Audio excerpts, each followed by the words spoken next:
Cred că nici măcar cel mai optimist șef de la SEAT nu se aștepta la ce urma să se întâmple atunci când a aprobat dezvoltarea brandului Cupra de sine stătător.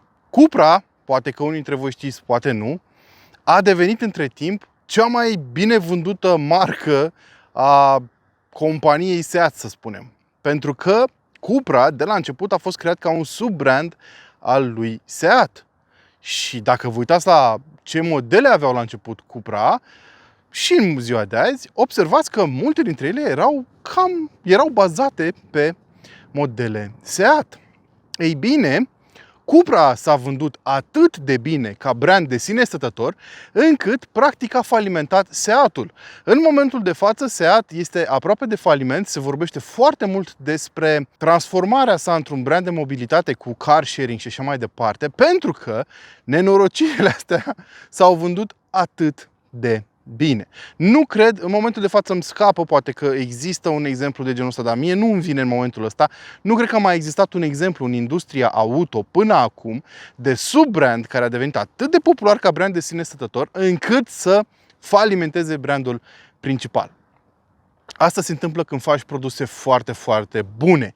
Iar astăzi vom analiza bestsellerul celor de la Cupra. Vom analiza Formentorul, care a fost cea mai bine vândută mașină a lor de la lansare. A fost și prima lor mașină unică, să spunem, pentru că vă spuneam, majoritatea modelelor Cupra erau bazate pe modele SEAT și aveai Cupra Leon, Cupra Ateca și așa mai departe, foarte multe modele. Formentorul a fost primul de sine stătător, pe care nu puteai să-l cumperi cu sigla SEAT. Era o mașină dezvoltată de la zero și încă este să fie un model de sine stătător. Și s-a dovedit un succes atât de mare. Gândiți-vă că anul trecut, în 2023, s-au vândut 120.000 de unități de Formentor. Doar anul trecut. Și mașina a fost introdusă în 2021. Tot anul trecut s-a lansat și, la începutul anului acesta, s-a lansat și facelift-ul acestui model. Facelift pe care iată că îl avem și noi acum la test și pe care abia aștept să vi-l prezint. Înainte de asta însă, înainte să întorc camera și să vorbim despre mașină, nu uitați să-mi dați un subscribe, vreau să ating și 100.000 de subscriberi, nu uitați să dați un like, un comentariu pentru algoritm și dacă vreți puteți să cumpărați merch cu și despre mașini. Intrați în grupul de WhatsApp, îl găsiți în descriere, acolo o să găsiți și reduceri către foarte multe produse și gata, hai să începem!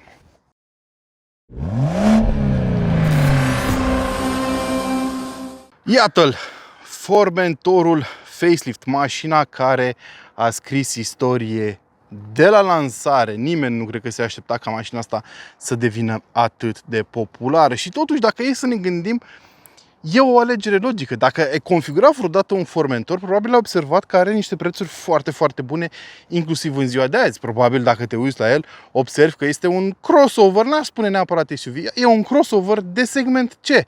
Fix ceea ce se caută foarte mult în momentul de față în Europa. Și este o mașină care arată foarte bine și o să vedeți mai încolo, se și conduce foarte bine. Sau poate ați văzut recenzia mea de, cred că acum 2 ani, cu versiunea VZ a acestei mașini. O mașină care mi-a plăcut foarte, foarte mult. Dar hai să vorbim despre modelul acesta. Ce s-a schimbat pe Formentor? Băi, e destul de evident, puteți să vedeți în fața lui ce s-a schimbat. În primul rând vorbim despre noul limbaj de design al celor de la Cupra, dominat de triunghiuri aparent, pentru că dacă vă uitați la faruri să observați luminile de rulare pe timp de zi sunt niște triunghiuri, niște LED-uri cu formă triunghiulară, da? Care dublează, bineînțeles, și funcția de semnalizare. Arată foarte bine, dar aș fi curios să-mi spuneți în comentarii care vi se pare vouă că arată mai bine. Pre-facelift-ul sau facelift-ul? Că mie îmi plăcea și pre-facelift-ul cu acele lumini foarte subțiri LED, care, bineînțeles, iarăși aveau funcție de lumini de rulare pe timp de zi. Și dacă auziți foarte mult zgomot, e de la acel corb care văd că acum a decis să tacă. Așa. Hai.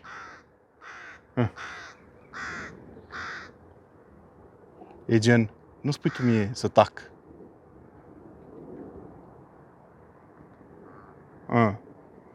Bun, dar nu sunt doar farurile schimbate, o să observați și proiectoarele de ceață de desubt. E schimbată și grila frontală și mai mult decât atât, pentru că avem o grilă cu totul altă formă. Acum, sigla Cupra în acest arămiu deja devenit tradițional, a fost mutată pe bară imediat sub capotă. Mie personal îmi place și versiunea asta cum arată, îmi plăcea și versiunea dinainte. Aștept să-mi spuneți voi care e preferata voastră. Avem câteva culori noi pe facelift, inclusiv câteva mate care arată foarte bine. Noi aici avem o culoare metalizată. Nu mai știu exact cum se numește, dar știu că costă vreo 750 de euro. Arată binișor în soare. Și pe partea de jante avem 18 sau 19 inch. În funcție de câți bani ai, poți să-ți iei inclusiv aceste versiuni care sunt cele mai scumpe. 1400 de euro costă setul ăsta de 19 inch. Vedeți, vopsite negru mat cu aceste accente arămii. Arată foarte bine, ce-i drept. Numai că eu probabil că aș merge pe versiunea de 18 inch, pentru că cam strică măcar cel puțin o parte din confortul pe care îl are mașina. Dacă e să te uiți la ea așa din lateral, îți dai seama că e o mașină măricică, dar nu știu dacă aș spune neapărat că e un crossover. Nici SUV cu siguranță nu este. E un fel de break înălțat, cam așa e dimensiunea ei. 4,54 metri lungime, ampatamentul are un pic sub 2,7 metri, dar o să vedeți că e destul de mult spațiu la interior. Și ajungem și în zona din spate unde s-au schimbat, bineînțeles, stopurile. Iarăși avem acest light motiv cu triunghiuri. Îmi place mult detaliul ăsta din stop, pe care scrie Formentor. Aici avem o opțiune care aduce un light bar în spate, o să-l filmez și o să dau cadre peste aici, și unește cele două stopuri. Se aprinde și sigla Cupra. Când te apropii de mașină noaptea, toată zona aceasta are o animație foarte drăguță, la fel și în față. Mașina te recunoaște și parcă te salută. Arată foarte bine, trebuie să recunosc. Iar aici, în zona de jos, rușinică pentru Cupra, nu mai avem evacuări adevărate, bine, nici nu am avut, decât pe modelele VZ. Aici avem niște ornamente. Bine, în același timp, motorul de pe mașina asta nu știu dacă justifică în mod necesar niște evacuări adevărate, dar am vrut să vă arăt și detaliul acesta. Hai să deschidem portbagajul, pentru că sunt sigur că mulți dintre voi sunteți oameni de familie sau poate o să vă luați acest Formentor înainte să aveți familie, dar vă gândiți să-l păstrați mult timp și sunteți curioși de cum stă spațiul de depozitare. Avem ski hatch, banchetă spate rabatabilă 40-60, puncte de ancorare, 450 de litri de stocare în total, inclusiv aceste zone din lateral unde poți să pui trusa medicală și extintorul, așa cum puteți vedea. Iar sub podea mai avem un pic de spațiu, inclusiv roată de rezervă Space Saver, două triunghiuri și subwooferul sistemului audio. Sistemul audio despre care o să vorbim mai târziu. Deci destul de ok, 450 de litri ar trebui să fie ok pentru o familie tânără. Și sincer mi se pare bine, un număr bun pentru acest segment. Hai să mergem și la interior, unde schimbările sunt mult mai mici, dar există câteva diferențe. În primul rând facem un build quality check. Aici avem un plastic dur, e de așteptat în industrie, mâner tot de plastic, dar e un plastic, ăsta e mult mai bine lucrat, semn că, la fel cum fac foarte mulți alți producători, Cupra s-a gândit la zonele cu care chiar vei interacționa. De exemplu, cotiera este îmbrăcată aici în piele sintetică, aici iarăși ai piele sintetică, aici ai microfibră și nu știu dacă se văd pe cameră, dar sunt niște detalii aici foarte drăguțe. Da, jos difuzor plus spațiu de depozitare care nu e foarte mare și un plastic la fel de neprietenos. Așa arată scaunele din spate. Iarăși combinație de Alcantara cu piele sintetică și cusături arămii, arată foarte bine. Tot interiorul acum este leather free, animal free, pardon, și se folosesc foarte multe materiale reciclate și ți se amintește chiar și aici că, de exemplu, preșurile sunt făcute din fibre de nylon reciclate. Scrie acolo regenerated, dar la asta se referă. Cotieră, bineînțeles, și hai să vedem și cum se stă în această mașină. Opa, și ca... Cum vă spuneam, 2,70 m, aproape 2,70 m la exterior, în ampatament, și cam așa stau eu în spate, cu scaunul din față reglat în poziția confortabilă la condus. Da? Am spațiu chiar și la cap. Nu e foarte mult, dar este. Da? Deci asta mă bucură. Nu trebuie să-mi fac griji cu privire la spațiul la cap în această mașină. Ceea ce este un mare plus din punctul meu de vedere. În segmentul compact uneori am loc, uneori n-am loc. Cu dus și întors aici, dar aici pe Formentor este loc. Începeți să înțelegeți de ce e atât de populară mașina asta, nu? Și așa arată planșa de bord. Schimbări majore nu prea sunt, în afară de ecranul sistemului multimedia, care a crescut până la 12,9 și da, arată foarte bine și o să vedem imediat și de ce îmi place foarte mult Cupra. Înainte însă, hai să facem un build quality check și aici. Avem un plastic mai moale în partea din față, avem iluminare ambientală care se continuă și pe planșa de bord. Da, e o lumină dus de la un capăt la celălalt, cam cum am văzut și pe Q6, și aici avem ceva ce nu am mai văzut pe nicio mașină până acum, sistem audio semnat de cei de la Sennheiser. O să vorbim despre el puțin mai târziu, mie mi se pare că merită banii, mai ales că e o opțiune de vreo 500 și ceva de euro în plus. Like, really? Neapărat trebuie să-ți iei. Bun, plastic, spații de depozitare, asta e o sticlă de aproape 1 litru, 0,75, da, foarte ok din punctul ăsta de vedere. Scaunele acestea sunt opționale însă, nu sunt cele standard și, atenție, costă doar 750 de euro în plus. A no-brainer din punctul meu de vedere, pentru că sunt super confortabile, îți oferă foarte multă susținere laterală și mai mult decât atât arată foarte cool. Cine n-ar vrea așa ceva în mașină? Pe modelele VZ poți să ții niște bucket seats cu spate de carbon care arată și mai bine. Memorii, da, funcții de reglaj în toate direcțiile, avem până și masaj pe aceste scaune dacă vrem. Nu avem ventilație însă, dar avem încălzire, ceea ce este foarte bine. Și iată-ne și la bordul noului Formentor. Și volanul ăsta este unul dintre cele mai bune din industrie din punctul meu de vedere. Îmi place foarte mult. Îmbrăcat într-o piele sintetică de calitate bună. Aici avem la fel piele perforată, îmbrăcat, aici avem cusături contrastante și butoanele deja devenite clasice pe Cupra. Acesta este pentru modurile de condus și acesta este, bineînțeles, butonul Start-Stop. Și am pornit și mașina. Da, avem butoane fizice, slavă Domnului, nu sensibile la atingere aici pe volan. Și în spatele volanului un ecran, bineînțeles, configurabil cu mai multe moduri de afișare a informației. Și aici puteți vedeți consumul meu pe ziua de azi în oraș, 8 litri. Chiar este destul de eficientă mașina. Vă spuneam, aici avem un ecran de 12,9 inch care a crescut în dimensiuni față de modelul pre-facelift.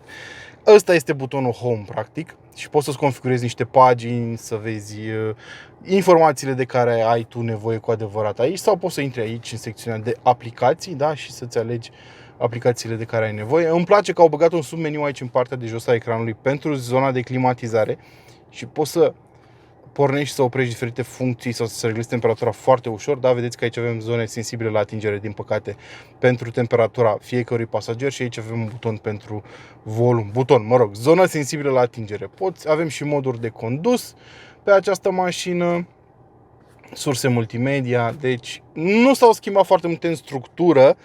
S-a schimbat dimensiunea. Avem și putem să reglăm iluminarea ambientală în funcție de mai multe setări și așa mai departe. Dar ce mi se pare mie foarte interesant este faptul că pe mașina asta avem și camere 360 de grade, care, bineînțeles, se văd la fel ca pe toate celelalte mașini de pe această platformă. Știți că vă ziceam la Tiguan, vă ziceam la Golf. E loc de îmbunătățire aici. Pe partea de rezoluție, senzorul camerei trebuie schimbat, pentru că acum, având un ecran mult mai mare, se văd mult mai rău pixelii, mai ales pe timp de noapte. Acum nu se vede atât de rău, dar vă spun eu că pe timp de noapte e o problemă. Să nu uităm, înainte să ne punem la drum, avem și acoperiș panoramic, 1400 de euro, dacă nu mă înșel, destul de scumpuț. Merită, nu merită, nu știu, îmi spuneți voi, eu m-am cam obișnuit cu trapa, nu prea mai pot să trăiesc fără. Și cam atât. Sincer, bine făcut interiorul ăsta, chiar dacă nu mai are piele.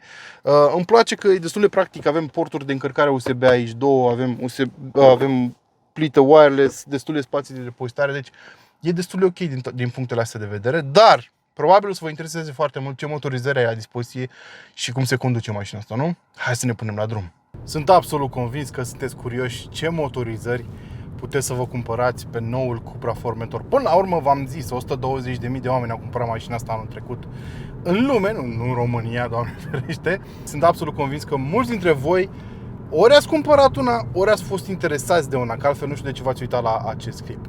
Ei bine, cred că o mențiune bună de făcut este că nu poți să-ți cumperi mașina asta cu 3 cilindri. Nu știu dacă interesează pe cineva.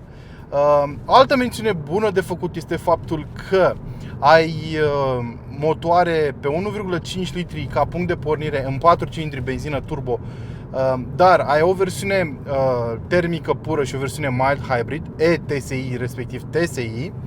Ambele fac 150 de cai, deci ăsta este punctul de pornire. Sau dacă ți iei VZ-ul, ai 333 de cai acum pe facelift față de 310 cai cât avea mașina înainte. Și mai există versiuni plug-in hybrid. Există o versiune plug-in hybrid de 272 de cai care este construită în jurul motorului tot de 1,5 litri cu o baterie care teoretic, conform spuselor celor de la Cupra, ar trebui să-ți asigure o autonomie de aproximativ 100 de km pur electric. Nu știu că există una în parcul de presă pe care puteam și eu să o iau la test, numai că am preferat să iau o versiune de bază ca să nu mă mai acuzați că, domnule, merg doar cu versiunile de top și foarte scumpe și nu vă prezint versiunile de bază. Ce conduc eu astăzi aici este 1.5 e-TSI. E motorul în 4 cilindri, 1,5, v-am spus. L-am condus și pe Golful Facelift, dar acolo era în versiunea de 115 cai, aici avem versiunea de 150 de cai, cu transmisie automată DSG cu 7 rapoarte și 250 Nm cuplu, dacă interesează pe cineva, am vrut să menționez. Poți să-ți cumperi mașina acum și cu motor diesel în continuare, 2 litri, 150 de cai, ceea ce mi se pare foarte tare că cei de la Cupra au păstrat această opțiune în portofoliu. Poți să-ți cumperi mașina asta cu motorul de 1.5 și cu transmisie manuală, ceea ce nu cred că va fi o opțiune foarte populară și cred că va fi oferită doar pe anumite piețe, dar încă mai există chestia asta, deși diesel și manuală. Bravo Cupra! Mi se pare că acoperă cam tot spectrul de care ai putea avea nevoie. Noi, v-am spus, conducem versiunea e-TSI de 150 de cai, care e entry level-ul automat, dacă vreți, că nu poți să-ți cumperi această versiune cu cutie manuală. Și e o combinație destul de decentă. Dacă vrei să-ți cumperi mașina asta pentru uzul zilnic, s-ar putea să fie de ajuns. Face 100 în 9 secunde, nu e o mașină ultra rapidă. Are undeva la 1500 de kg greutate, deci e o mașină decentă din punct de vedere al performanțelor. Dar bineînțeles nu o să debordeze cum mi făcea VZ-ul pe care l-am condus ultima oară. Pe partea tehnică nu s-au schimbat foarte multe lucruri pe partea de șasiu, suspensia McPherson pe față, multilink pe spate. Și e important de notat că multilink-ul vine pe toate versiunile, da? Deci nu trebuie să-ți iei un VZ, de exemplu. Acum, apropo, există VZ-ul și în versiune electrohibridă, da? Ai EVZ, adică versiunea de 270 de cai de care v-am spus mai devreme, este trecută practic tot în catalogul modelelor VZ. Deocamdată nu am primit noutăți despre VZ5. Probabil că o să continue să fie oferit. Cât timp va fi oferit RSQ3-ul cu motorul de 2,5 litri de 400 de cai, probabil vom avea și Cupra Formentor VZ5. Deocamdată nu avem informații oficiale în sensul ăsta, dar sunt absolut convins că va fi oferit cu tracțiune integrală, bineînțeles, și cu același setup de torque distribution pe puntea spate, cum am văzut pe Golf 8R. Da? Adică avem un diferențial controlabil electronic pe puntea spate care poate distribui până la 100% din cuplu care vine în spate pe fiecare parte, stânga sau dreapta. O chestie foarte interesantă. N-am condus Golf 8R, n-am condus niciun Golf R, de fapt. Până acum am condus un T-Roc R. Sunt foarte curios cum funcționează acel sistem. Dar, revenind la mașina asta, aparent sunt în modul sport, de asta schimba așa.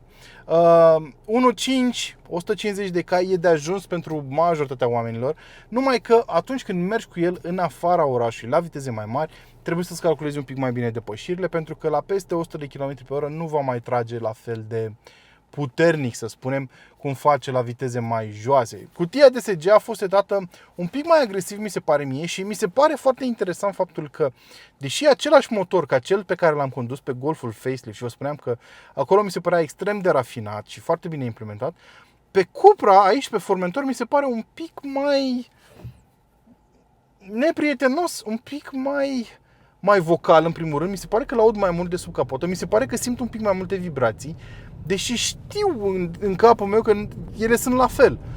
Cumva mi se pare un pic mai puțin rafinat pe Cupra. Nu știu exact de ce, că nu are de-a face cu puterea mai mare pe care o are motorul, arhitectura e la fel, echilibrarea e la fel. Nu știu exact de ce se întâmplă chestia asta. Parcă l-aud un pic mai mult în interiorul acestei mașini față de cum se întâmpla pe Golf 8,5 și nu cred că are de-a face nici cu izolarea termică. E mai mult vorba de vibrațiile pe care le resimt.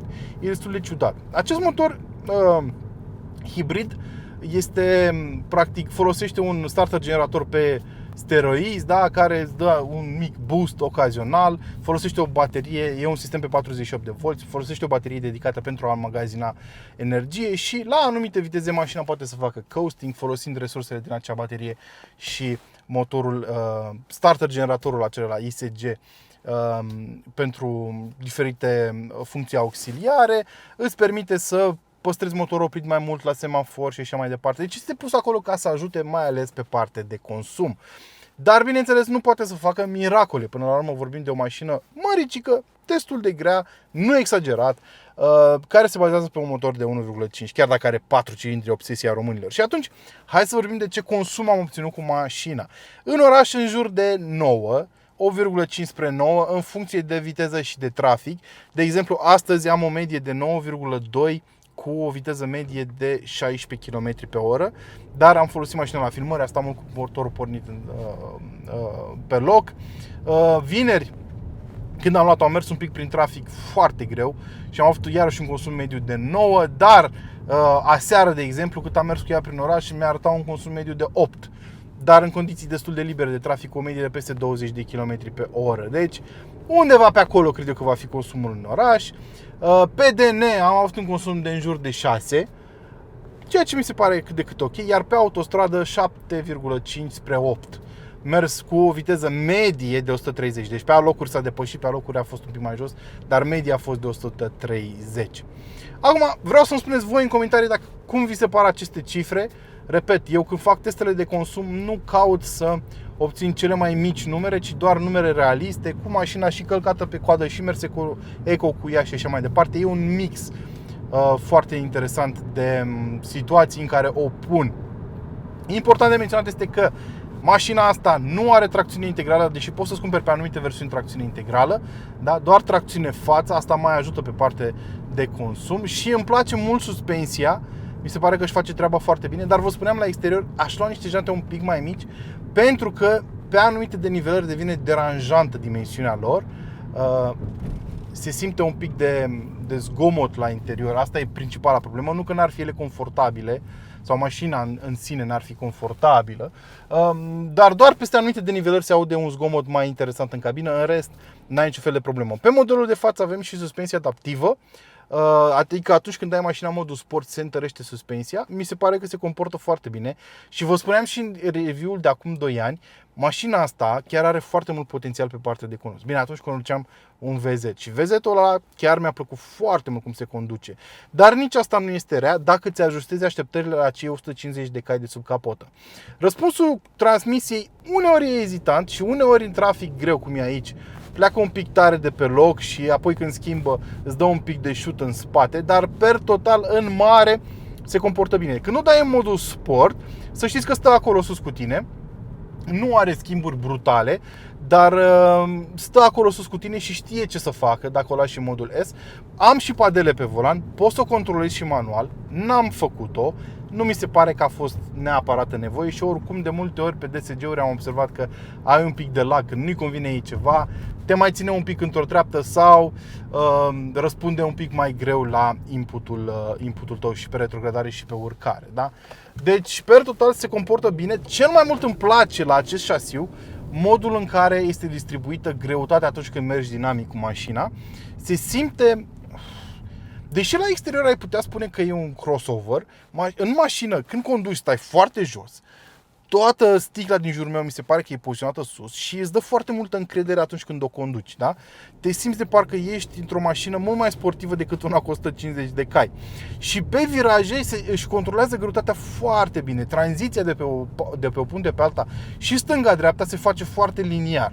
Nu știu dacă e datorită amortizoarelor adaptive, dar am observat că se comportă similar și în modul sport și în modul confort. În modul confort, da, e un pic mai plantată, în modul sport, pardon, stă un pic mai bine pe șosea, e un pic mai plantată, dar diferențele nu sunt foarte, foarte mari. Și repet, are un ampatament destul de lung, roțile sunt puse foarte aproape de extremități și îți dă o impresie de control foarte, foarte bună. Ok, n-am putut să scot spatele în decor cum se întâmpla pe VZ, care m-a surprins cu chestia asta. Subvirează la anumite viteze, dar șasiul are foarte mult potențial și se simte chestia asta când mergi sportiv cu ea. Îmi place și feedback-ul pedalei de frână, mi se pare că e bine modulată. Servodirecția este ușoară și nu are feedback, nici n-ar trebui să te aștepți în acest segment la acești bani, n-ar trebui să te aștepți la foarte mult feedback în servodirecție, pentru că toate sistemele de servodirecție din ziua de azi sunt asistate electric și nu prea mai găsești unele care să-ți ofere și feedback, să știi ce se întâmplă cu roțile față foarte bine. Trebuie să faci mici ajustări atunci când ești în mijlocul virajului ca să-ți dai seama exact ce se întâmplă cu puntea față, dar e ok per total. Asta este industria, asta e lumea în care trăim, aia e. Dacă compari cu o mașină cu servodirecție hidraulică, bineînțeles că nu o să se apropie niciodată. Mi-a plăcut mult că și izolarea fonică e foarte bună la viteze mari. Nu mi s-a părut zgomotoasă absolut deloc și am făcut câțiva kilometri, iar scaunele sunt super confortabile și oferă foarte multe susținere laterală chiar și atunci când mergi ceva mai sportiv. Deci, per total, înțeleg de ce Formentorul este o mașină atât de apreciată de clienți și care s-a vândut atât de bine. Ai toate sistemele de asistență de care ai putea avea nevoie, cruise control adaptiv, tot ce îți trebuie și toate sistemele de siguranță moderne. Mașina are 5 stele la testele de siguranță, deci e ceea ce trebuie, pur și simplu ceea ce trebuie. Și are și un preț foarte competitiv. Prețul în România încep de la 31.000 de euro pentru versiunea 1.5 non-hibridă. Pentru versiunea pe care o conduc eu, 33.664, la care se adaugă destul de multe opțiuni pe care le vedeți pe mașina asta. Deci scaunele din interior, iată, de ce este foarte apreciat Formentorul și Cupra. Scaunele astea, mă rog, se schimbă ambianța interioară, că așa e acum configuratorul Cupra, 754 de euro în plus, merită toți banii. Sistemul audio Sennheiser, 550 de euro în plus, merită toți banii. Trapa e 1100 de euro, cea mai scumpă opțiune de pe mașina asta sunt jantele de 1400 de euro, da? Mai avem vopseaua de 700 de euro, mă rog, se adună și ajungi la un total pe mașina asta cu farurile adaptive LED Matrix, care vin și cu suspensia adaptivă într-un pachet și așa mai departe, ajungi la un 41.000 de euro. Voi nu trebuie să urcați atât de sus. Repet, eu am vrut să iau motorul ăsta ca să văd cum se comportă pe o caroserie ca asta și este decent, nu o să-ți rupă capul, dar e decent, poți să-ți faci treaba cu el în foarte multe situații, pentru foarte mulți șoferi va fi de ajuns, dar nu trebuie să vă configurați așa mașina. Puteți să vă luați la vreo 35.000 de euro, 36.000, cred că puteți să vă luați o mașină foarte bună, nouță, în un crossover de segment C. Și aici, în segmentul C, avem foarte mulți rivali, știți foarte bine, nu mai trec prin ei, dar Formentorul cred că în continuare se va vinde foarte bine și cred că asta e soluția pentru a avea un subbrand de succes. Să faci modele dedicate acelui subbrand, nu rebadge-uri, și să le dai la un preț corect și lumea o să aprecieze întotdeauna chestia asta.